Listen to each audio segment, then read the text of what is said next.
Allá por el año 1980, 1990, yo ya me había recibido, y todavía teníamos pupitres como los que tenemos ahí en las escuelas. Aún hoy seguramente hay muchas escuelas con pizarrones y pupitres de esta manera. Sanatorios, hospitales. Está comprobado hoy en día que una persona sana mucho más rápido de una operación o algo si está en un tipo de cama que tiene una buena ventana que ve un lugar verde y no o un espacio cerrado. En oficinas, en espacios gastronómicos, esta es una salida laboral excelente hoy en día porque hoy en día se está buscando justamente el neurodiseño como la gran diferencia para hacer casas, comercios y oficinas y todo que tengan mejor vibra. Y ahora más que nunca en estos lugares que habitamos. Bueno, voy a ir un poquito a esto, escuelas en que los chicos no quieran irse. En la charla anterior un poquito les hablé de esto, de las escuelas que los chicos no quieran irse, en donde realmente cambió la posición, y ahora lo vamos a ver en otro PowerPoint, del docente. El docente tiene que de alguna manera recorrer espacio por espacio y no que estén todos afilados. Y existen este tipo de cosas, este tipo de muebles que son completamente distintos a los anteriores. Y siempre la comunicación con el afuera en la medida que podamos. Les digo, yo estuve más de 30 años en la Universidad de Buenos Aires y también en escuelas técnicas como regente de enseñanza técnica, y recuerdo que los profesores teníamos un gran patio, un gran parque como este, y profesoras y profesores a los chicos de 17, 18 años daban clases acá afuera, de literatura y geografía, la daban afuera. Tengo montones de fotos, pero hace 30 años, 40 que lo hacen. Decía, esto fue así. Ahora, obviamente, después de hace 20, 20 y pico de años, se descubrió que, bueno, la neurociencia decía que eso era lo lógico y lo bueno. Veníamos con escuelas como la Waldorf, como las Montessori, que ya son escuelas especializadas en nuestra capacidad creativa de los alumnos, y los padres lo saben, ojo. Muchísimos padres están muy informados. Los espacios de oficina también cambiaron mucho, con espacios de socialización, y los espacios de gastronomía también, que de alguna manera son un pequeño living como para que la gente se empodere. Pero a gusto de ustedes, el concepto de empoderar el lugar es fundamental.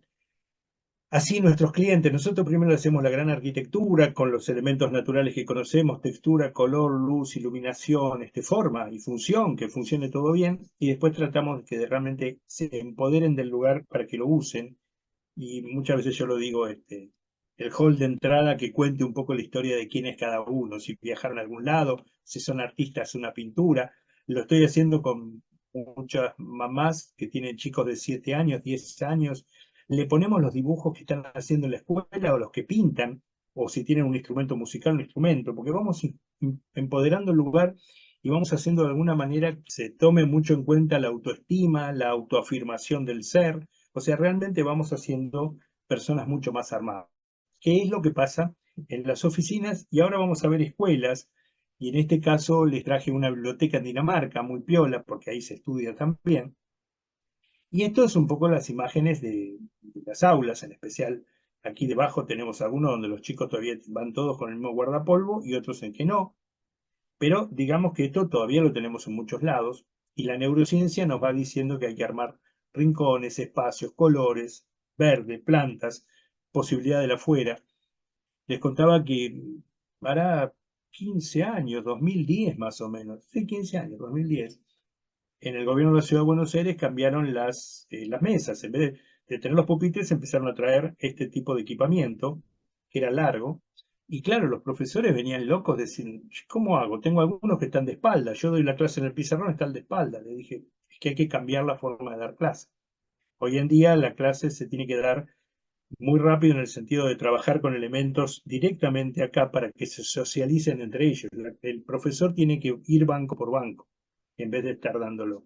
Y hoy en día, a partir de la pandemia, yo daba charlas antes de la pandemia y en pandemia, en el 2020 se empezó a hablar del aula invertida. El aula invertida es, la clase se manda grabada y después, cuando el chico va presencialmente al lugar, se hace el ejercicio práctico. Antes, y en muchas escuelas aún hoy se hace, la profesora, el profesor te da la ecuación de matemática y uno tiene que ir a su casa a hacerla. El problema es que el chico de su casa no tiene ni papá ni mamá que sepa hacer esas ecuaciones. Entonces se encuentra muy solo y cuando llega de vuelta está ahí como cuando empezó o tiene que prestar mucha atención. Hoy en día, en cambio, se hace todo ya grabado, y de alguna manera, cuando están en el aula el profesor, socializando el lugar, y esto es neurociencia absolutamente, las nuevas prácticas educativas, van creciendo juntos con el alumno. Es buenísimo. Miren, esto salió ayer en un diario. Le pido a la periodista, le digo, che, Fernanda, ¿me podés mandar las fotos?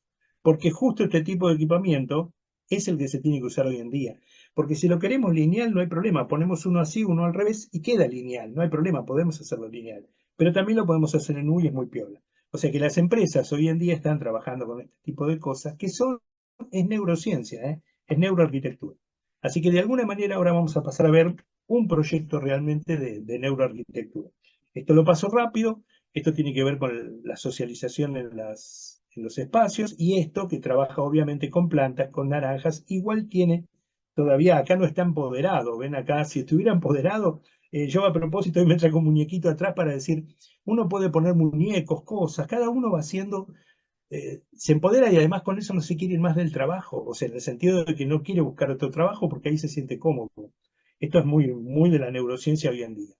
Dicho esto, volvemos ya a lo último, que sería los cambios en la educación. Miren, ahora les voy a mostrar una imagen de Dinamarca, que, bueno, de ahí me llegaban las cosas de 30, 40 años atrás, cuando nadie las veía en Buenos Aires ni nada.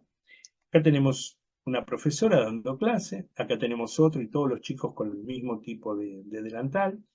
Les recuerdo, hay muchos lugares que aún siguen estando así, seguirán estando, pero en muchos te cambian el mobiliario, y el mobiliario empieza a ser en un como vimos antes. Hoy en día, ven, esto es las escuelas Vitra o la biblioteca Vitra, donde están estos espacios donde los chicos pueden jugar, meterse adentro, donde los colores son buenos. Este es un estudio de arquitectura de Dinamarca, y de alguna manera son espacios de socialización que tienen el adentro y afuera.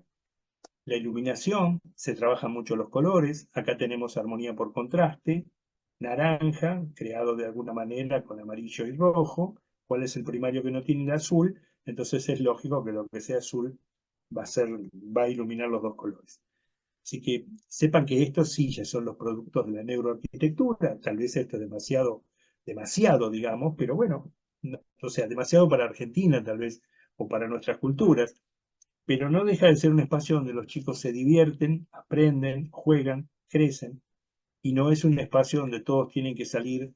Yo los dejo un poquito leer esto, como la película de The Wall, que van todos uno atrás del otro y van cayendo así, porque todos tienen que estar vestidos igual, en el mismo pupitre, mirando a la misma maestra, sino que hoy en día todo esto ha cambiado.